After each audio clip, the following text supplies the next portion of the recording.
Dallawa qoreedhaan ijaaranii kararratti tuulanii dallawa qoreedhaan ijaaranii kararratti tuulanii eessaansi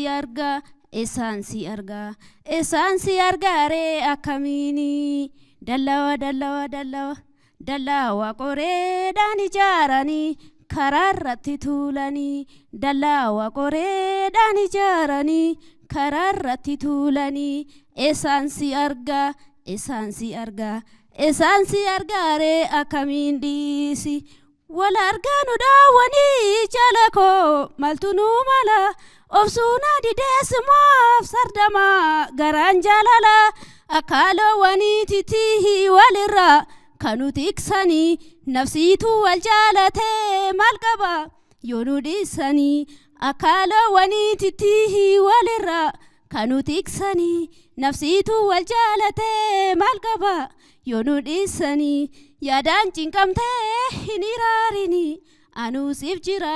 yaadaan dhiphattee hin iraarini anuusiif jira yaadaan cinqamtee hin iraarini anuusiif jira yaadaan dhiphattee hin iraarini anuusiif jira dallawa qoreedhaan ijaaranii kararratti tuulanii dallawa qoreedhaan ijaaranii kararratti tuulanii eessaansi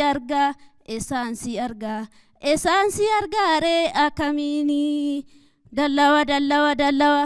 dallawa qoreedhaan ijaaranii kararratti tuulanii dallawa qoreedhaan ijaaranii kararratti tuulanii eessaansi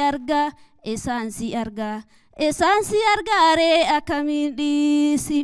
addaan nu fageessanii keenya garaa nu fageessanii biyyarraa si baasanii suumaanaan si nadheessanii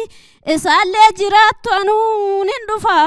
hafuusi jala ngaalleef hin beekni isaaf hubanne hiika jaalala